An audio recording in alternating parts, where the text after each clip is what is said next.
नायक और खलनायक, विद्वान और महारथी, कला के ऐसे सितारे जो अब भी आसमान में चमकते हैं, और ऐसी हस्तियां जो इतिहास में अमर हैं। उजले व्यक्तित्व के धनी भी और स्याह पहलुओं के लोग भी। ये वो लोग जो मशहूर हैं।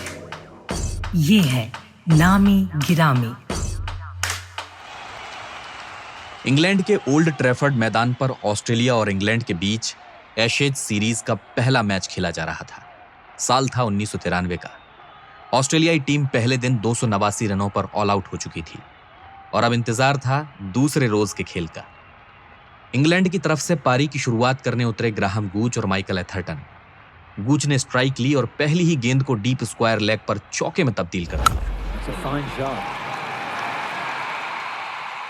मैच तगड़ा होने वाला था।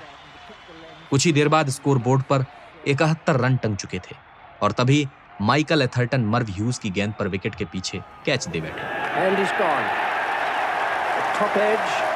पहला विकेट गिरा। ऑस्ट्रेलियाई टीम के लिए यह जितना राहत भरा था उतना ही परेशान करने वाला, क्योंकि अब क्रीज पर वो बल्लेबाज आने वाला था जिससे हर गेंदबाज कन्नी काटता था। बल्लेबाज का नाम था माइक गैटिंग। ओवर खत्म हुआ और ऑस्ट्रेलियाई कप्तान एलन बॉर्डर ने गेंद 24 साल के एक लेग स्पिनर के हाथ में थमा दी। लेग स्पिनर अपना पहला एशेज मुकाबला खेल रहा था।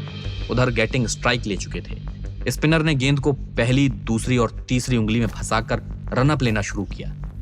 गेंद उसके हाथ से निकली और लेग स्टंप के बाहर जाकर गिरी। स्ट्राइक पर मौजूद गैटिंग ने उस गेंद को सीधे बल्ले से खेलने के लिए अपना बायां पैर आगे किया और वो अवाक रह गए। गेंद ने उनकी आंखों के सामने अचानक से 18 इंच का टर्न ले लिया और विकेटों में जा घुसी। माइक गैटिंग बोल्ड हो चुके थे। सामने खड़े अंपायर की शक्ल से लग रहा था कि जो कुछ उसने अभी देखा उस पर यकीन नहीं किया जा सकता। ऑस्ट्रेलियाई खेमा जश्न में डूब गया। उस लेग स्पिनर को गले लगाया जाने लगा। बॉल ऑफ द सेंचुरी डाली गई थी। ग्राउंड पर लगा स्कोरबोर्ड बदला जा रहा था। लिखा गया Mike Gatting bowled by Shane Warne. नमस्कार, मेरा नाम है अमन गुप्ता। आज तक रेडियो पर आप नामी गिरामी सुन रहे हैं और आज बात शेन वॉर्न की। What a great delivery from Shane Warne. What a stunning delivery by Shane Warne. Getting that ball to flip through and Jayasuriya playing for turn which wasn't there.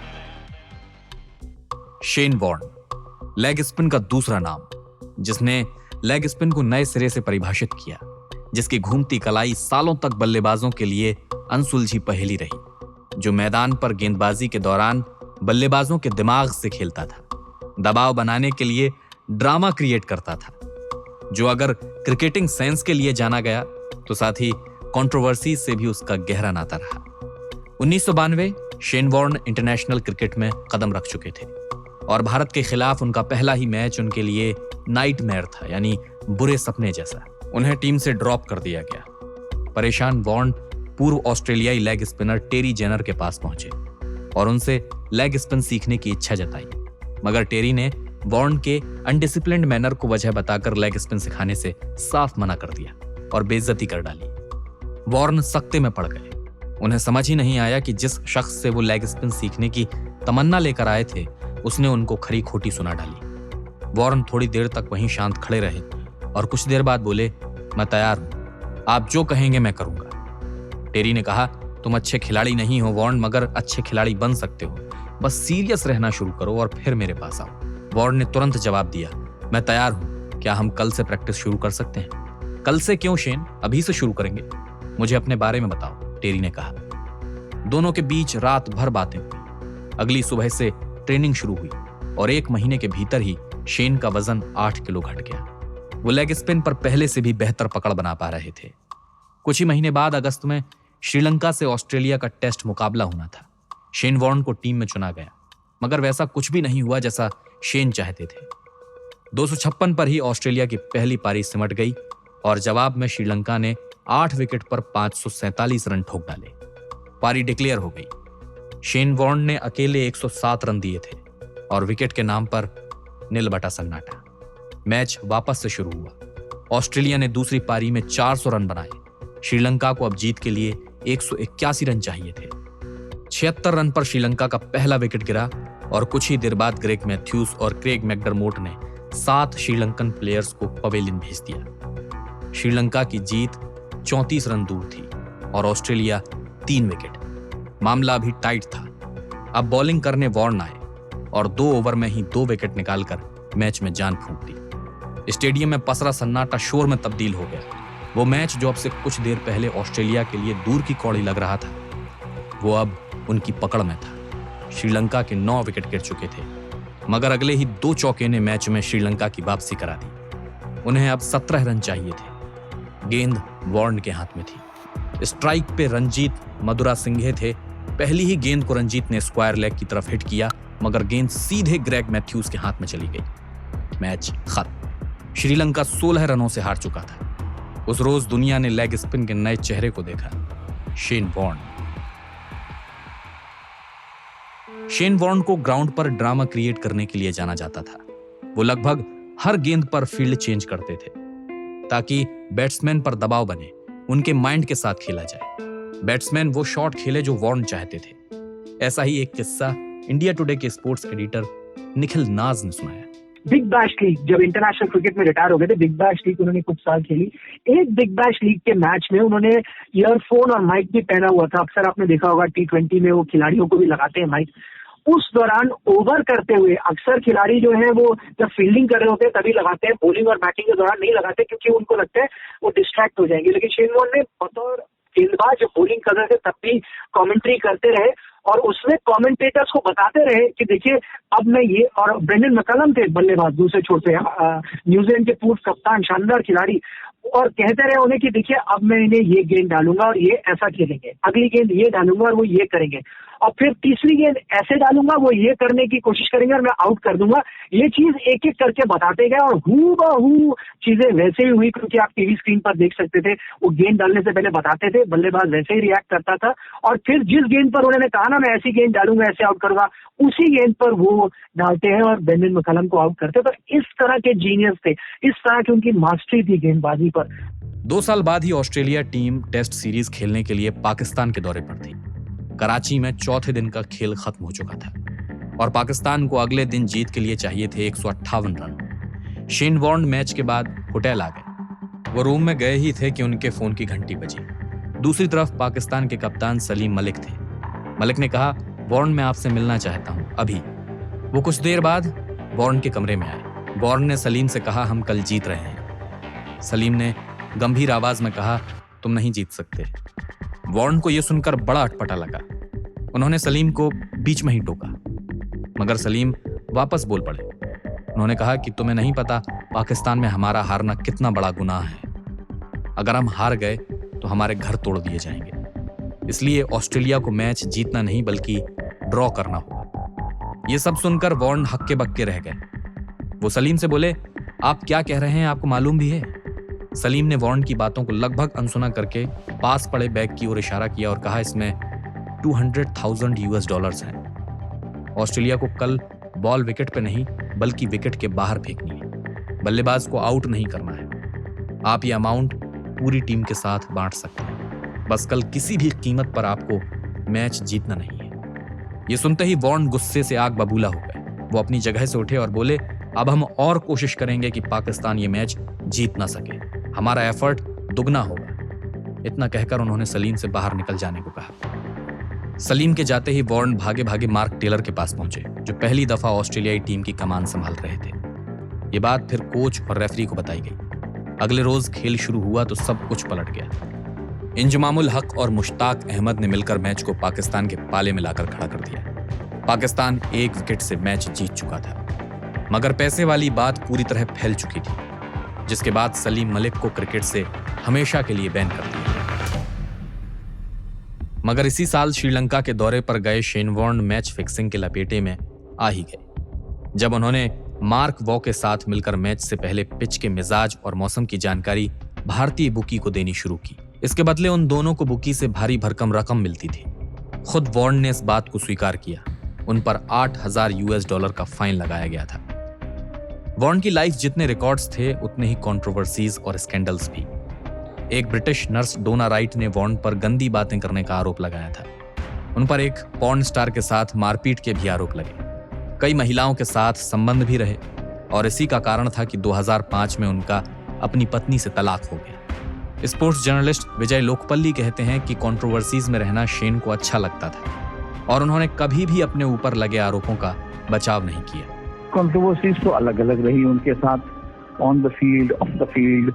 सबसे बड़ी ये थी कि वो हमेशा यही कहते थे कि मैंने कोई चीज छुपाने की कोशिश नहीं की, जो मैं हूँ। खिलाड़ी जो है उन पे कहा जाता था कि भाई आप सिगरेट मत पीजिए, वो सिगरेट पीते थे, वो कोई अच्छा संकेत नहीं था कि आपका क्या आइकॉनिक प्लेयर जो है धूम्रपान कर रहा है पब्लिक में। और उनकी जो बात हुई थी जैसे अपने कोच के साथ, बुकानन के साथ, आपको याद होगा, शेन वॉर्न को लगता था कि कोच की कोई जरूरत नहीं है, मैं हूं तो हूं। जो खिलाड़ी ही होता है अपने आप से, कोच का कोई रोल नहीं होता है।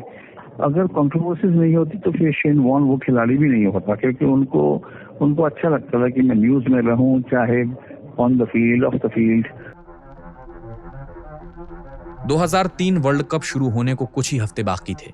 शेन वॉर्न लगातार शोल्डर इंजरी से जूझ रहे थे और इसी को देखते हुए उन्होंने ऐलान कर दिया कि वो वर्ल्ड कप के बाद वनडे क्रिकेट से संन्यास ले लेंगे और अपना ध्यान सिर्फ टेस्ट क्रिकेट पर लगाएंगे। कुछ ही दिनों बाद वो टीम के साथ वर्ल्ड कप के लिए साउथ अफ्रीका रवाना हुए। अफ्रीका पहुंचकर तैयारी शुरू हुई और मैच से ठीक एक रोज पहले वॉर्न के पास एक कॉल आया। दूसरी तरफ से उस आदमी ने कहा कि वो Australian sports anti drug authority से बोल रहा है। वॉर्न की रिपोर्ट पॉजिटिव आई थी और इसी सिलसिले में उन पर कार्रवाई की जाएगी। ये सुनते ही वॉर्न को लगा कि उनसे कोई मजाक कर रहा है। वॉर्न ने गुस्से में कहा, ये आप क्या कह रहे हैं? मैंने अपनी जिंदगी में कभी ड्रग्स नहीं लिया, आप मुझ पर बेतुका इल्जाम लगा रहे हैं।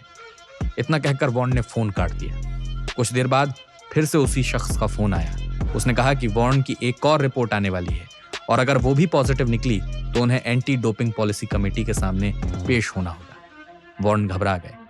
उन्होंने तुरंत अपने दोस्त हुटर को फोन मिलाया, पूरी बात बताई। हुटर ने जैसे तैसे वॉर्न को शांत किया, लेकिन कुछ ही देर बाद उन्हें याद आया कि उनकी मां ने उन्हें एक फ्लूइड पिल दी थी जो वाटर रिटेंशन में मदद करती है। शेन अनजाने में हुई इस गलती को समझ चुके थे। नतीजन उन्हें बीच वर्ल्ड कप से ही ऑस्ट्रेलिया रवाना होना पड़ा। वॉर्न पर 1 साल का बैन लगा। उनके वनडे करियर का अंत हो चुका था। उन्हें ड्रग एडिक्ट होने का आरोप झेलना पड़ा। 1 साल बाद वॉर्न ने टेस्ट क्रिकेट में वापसी की और 500 टेस्ट विकेट लेने वाले पहले गेंदबाज बने, मगर इंजरी उनका पीछा नहीं छोड़ रही थी। बैन से लौटने के बाद वॉर्न का करियर कैसा रहा, इस बारे में विजय लोकपल्ली बताते हैं। वो 11 साल के अंतराल में तो देखिए गजब की बॉलिंग करी उन्होंने। ऐसा नहीं कि वो 2004, 5, 6, 7 में उन्होंने बॉल अच्छी नहीं करी, लेकिन उस वक्त तो ढलान पे थे और फिटनेस के इश्यूज थे, इंजरीज भी होती थी। कई बार तो वो इंजरी छुपा के खेल लेते थे, इतनी मतलब कमिटमेंट होती थी। लेकिन जो आदमी 150 रन खाए उन्होंने इंडिया के अगेंस्ट टेस्ट मैच में और वहां से वापसी की उन्होंने, आप देखें England, New Zealand, West Indies, Lara के साथ उनके बैटल देखिए, सचिन और शेन वॉर्न की जो है कॉन्टेस्ट था, वो क्या मजा आता था देखने में। लगता था कि शेन वॉर्न मेरे ख्याल से जिसे कहते हैं कि ग्रेटेस्ट स्पिनर जो कहते थे उनको, वो एकदम ठीक कहते थे। 2006 आते आते शेन वॉर्न ने इंटरनेशनल क्रिकेट को अलविदा कहने का मन बना लिया। उन्होंने ऐलान कर दिया कि ये एशेज सीरीज उनकी आखिरी इंटरनेशनल सीरीज होगी। वॉर्न तब तक 680 टेस्ट विकेट्स ले चुके थे और हर कोई चाहता था कि शेन 700 विकेट्स के आंकड़े को छुएं। वो वक्त भी जल्द ही आ गया। 3 मैच के बाद वॉर्न 700 विकेट से बस 1 कदम दूर थे। 27 दिसंबर को एशेज का चौथा मैच शुरू हुआ। मैच देखने वालों का तांता लग गया। स्टेडियम में 90,000 लोग मौजूद थे। हर कोई इतिहास को बनते देखना चाहता था। इंग्लैंड ने टॉस जीतकर बल्लेबाजी चुनी। वॉर्न के हाथ में टेस्ट के पहले रोज ही गेंद थी, मगर क्रीज पर मौजूद कॉलिंगवुड और एंड्रयू स्ट्रॉस शेन को सेट होने का कोई मौका नहीं देना चाहते थे। दोनों के बीच पार्टनरशिप पनपने लगी और तभी दोनों पर दबाव बनाने के लिए वॉर्न ने स्ट्रेटेजी बनाई। अब गेंद स्टंप के इतने बाहर टप्पे खा रही थी कि ना तो कॉलिंगवुड और ना ही स्ट्रॉस बॉल को ठीक तरीके से खेल पा रहे थे। कुछ ही देर बाद दोनों का फ्रस्ट्रेशन मैदान पर साफ नजर आने लगा। इसी बीच 45वें ओवर में ब्रैडली ने कॉलिंगवुड का विकेट निकाल दिया। 57 रनों की साझेदारी टूट गई। अगला ओवर शेन वॉर्न के पास था। गेंद उनके हाथ में आते ही स्टेडियम में शोर तेज हो गया। हर तरफ से केवल शेन वॉर्न की आवाज सुनाई पड़ रही थी। स्ट्राइक पर स्ट्रॉस 50 रन बनाकर खेल रहे थे। वॉर्न ने टॉप स्पिन डाला। गेंद स्ट्रॉस के पैर के पास गिरी। स्ट्रॉस बड़े शॉट की तैयारी में थे। वो लॉन्ग ऑफ पर उस गेंद को खेलने का पूरा मन बना चुके थे और तभी वो फंस गए। वो दायां पैर पूरी तरीके से आगे बढ़ा ही नहीं पाए। गेंद उनके बल्ले को छकाते हुए अंदर की ओर घूमी और मिडिल स्टंप पर जा लगी। वॉर्न ने उस इनिंग में 5 विकेट लिए और 708 विकेट्स के साथ टेस्ट क्रिकेट को अलविदा कह दिया। पिछले कुछ सालों में वॉर्न ने लेग स्पिन को एक अलग दर्जे पर पहुंचा दिया था। फास्ट बॉलिंग के दौर में हर कोई शेन वॉर्न बनना चाहता था। स्पोर्ट्स जर्नलिस्ट प्रदीप मैगजीन से सुनिए।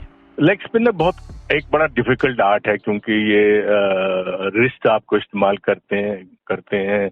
एक बॉडी जो नेचुरल एक्शन है उसके खिलाफ जाना पड़ता है। उसको कंट्रोल करना, बॉल को उस तरह से गूगली करना, आपको पाम का यूज करना, रिस्ट का यूज करना, तो बड़ा मुश्किल है। तो इस वजह से लेग स्पिनर दुनिया में ज्यादा हुए नहीं है, और जो हुए हैं वो इतने एक्यूरेट नहीं हुए, इतने लंबे नहीं चले हैं। तो उन्होंने कई वैरायटीज खुद डेवलप की हैं जो शायद लेग स्पिनर के आर्मर में थी नहीं। उस वजह से, और उनका करिश्मा ऐसा था कि दुनिया भर में, हिंदुस्तान में इतने लेग स्पिनर बाद में आए। वो शेन वॉर्न ने ही ये एक शुरुआत की जिस वजह से लेग स्पिन और स्पिनर्स को एक दोबारा इंपॉर्टेंस मिलने लगी। इतने स्पिनर आए हैं और सबके मोस्टली जिससे पूछो उनका या तो शेन वॉर्न रोल मॉडल रहा है या मुरलीधरन रहे हैं। इंटरनेशनल क्रिकेट को अलविदा कहने के बाद वॉर्न क्रिकेट से दूर नहीं हुए। 2008 में उनकी कप्तानी में राजस्थान रॉयल्स IPL का पहला चैंपियन बना। वो लगातार कई सालों तक राजस्थान रॉयल्स के साथ जुड़े रहे। उन्होंने बिग बैश क्रिकेट भी खेला, लेकिन सालों बाद भी वही पुराना तेवर, वही एटीट्यूड, वही लेग स्पिन।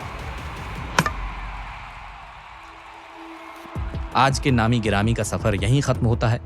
कोई और विषय हो जिस पर आप चाहते हैं कि नामी गिरामी करना चाहिए तो लिख भेजिए हमें हमारे पते radio@aajtak.com पर। अपने सुझाव या शिकायत के लिए भी आप हमें इसी पते पर खबर कर सकते हैं।